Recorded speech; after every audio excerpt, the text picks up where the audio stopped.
Hey, what's up, everybody? It's just Charles Sabanson, and welcome you guys to another episode of the Dreamers Pro Show. We cover everything from sports, hot topics, classic debates, entertainment, and when we give you guys a fresh perspective on things and how we see them. And today we have an excellent show in store for you guys. Before we get into it, please make sure you like the video and sub to the channel. Well, we got another one of those shows in store for you guys here today. You ain't gonna believe it. So, as you guys know, Brian Windhorst and these guys are LeBron guys, right? And there's a lot of guys. There are a lot of people in media that when you see them, you would think, oh, they're just been partial. They're just out there giving you their truths and blah, blah, blah. No, a lot of these guys are LeBron James guys, but Brian Windhorst in particular is a LeBron guy. So what happened? I was just going through the internet here looking for what to discuss. And I came across a clip from NBA on ESPN.com, and it had the following title: the 2024 Baller, or who had the best calendar year in basketball. Is from the podcast, The Hoop Collective.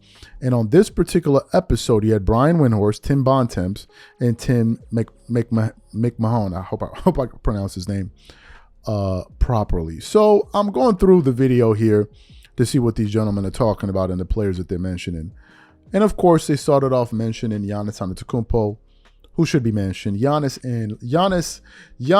Antetokounmpo and Luka Doncic, and Nikola Jokic are the two best players in the world right now. And I think Giannis should be leading in the MVP race right now. I think Giannis should be.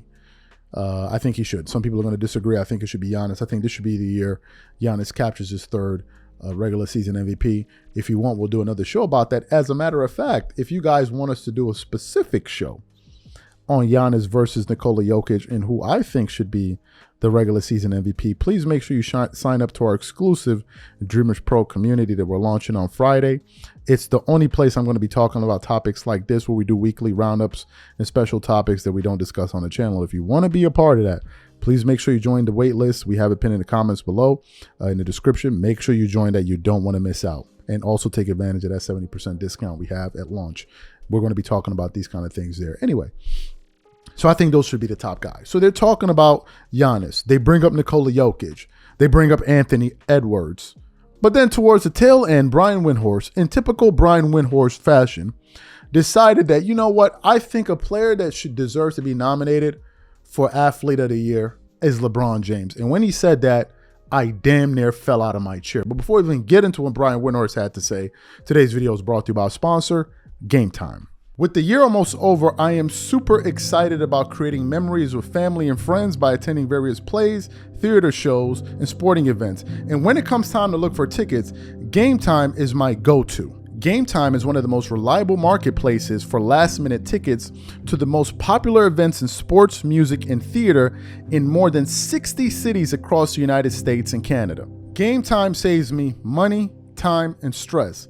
It finds the best deals and guarantees that the tickets are legit, and it makes sure that the tickets are delivered to me on time. Game Time Picks is my favorite tool. It cuts through the fluff and shows you the best deals on great seats near you, so you don't waste time searching. For example, I'm really looking forward to this upcoming game between the Lakers and the Clippers. Here's what I like to do. First, I select an all-in price to see the total ticket price up front, so I'm not surprised by the additional fees at checkout. Next, I click on Game Time Picks to check out their curated deals. And finally, I pick the ticket I want. I choose the cheapest deal, the great deal, or the amazing deal.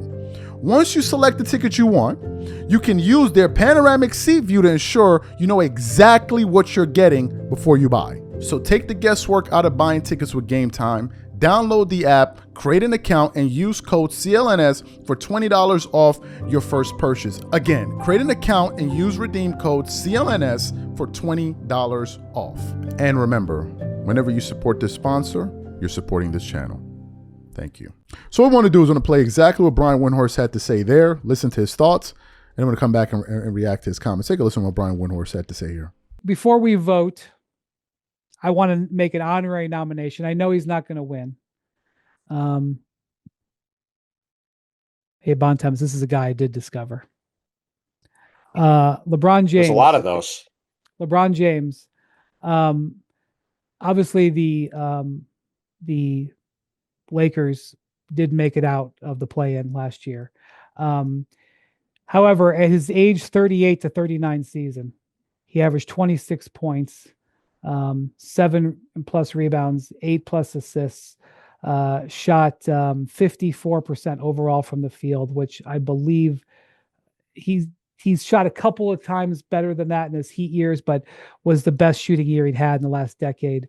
Shot his best 3-point shooting year ever. Played in 71 games. Then he went to the Olympics and won the Olympics MVP, which is the only MVP that he didn't have on his resume because he got the NBA Cup. We can't give him credit for the NBA Cup because it took place in the 2023 calendar year. He averaged 14 points, 7 rebounds, and 9 assists in the Olympics. He had a couple of absolutely brilliant games. In the opening game against Serbia, he had 21, 7, and 9. In the game against France, which was really Steph Curry's game, obviously. Steph will be always remembered that. But just for the point of what happened in that game, he had 14 points, 6 rebounds, 10 assists, 2 steals and a block. He also had 5 turnovers, which was one of the reasons why the U.S. let the French back in the game. But he played a tremendous all-around floor game in the final. It was an excellent performance. The voting on that was a little opaque about how that voting actually went down.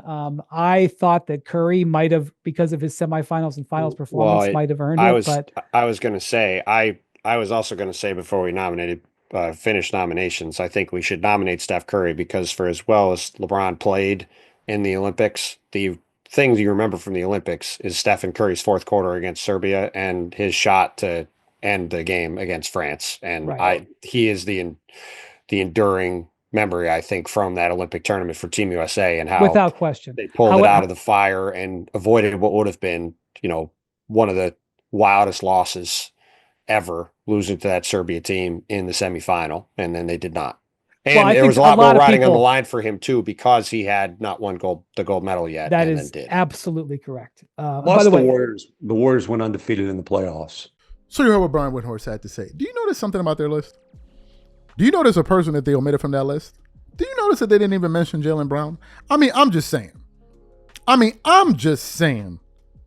Jaylen Brown did was win the Eastern Conference Finals MVP and win the NBA championship, and win the NBA Finals MVP.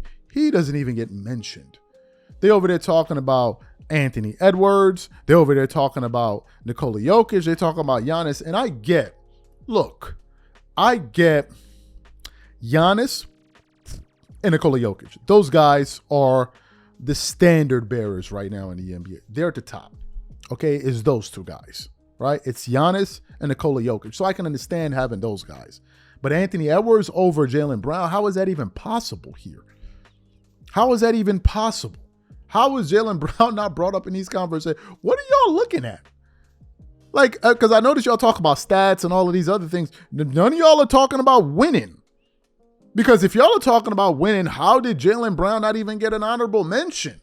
Y'all all over there talking about, and I get it, Stephen Curry, LeBron, I get it. Those guys are great. I get it. But athlete of the year, you got to be talking about a Celtic. If you're going to be talking about a basketball player, a Celtic must be mentioned.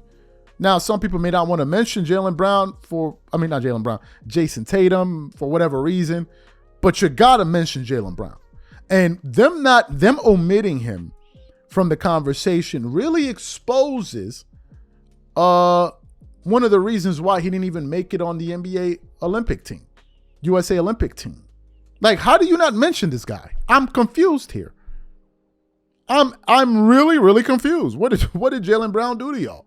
So to me, I think that was an egregious omission. There's no way you can have a serious conversation about something like this, about NBA Athlete of the Year, and you're there nominating LeBron James and Stephen Curry over that guy. Stephen Curry didn't even make the playoffs last year. LeBron made it to the first round. They got knocked out the first round. You're talking about his first round numbers. Who cares?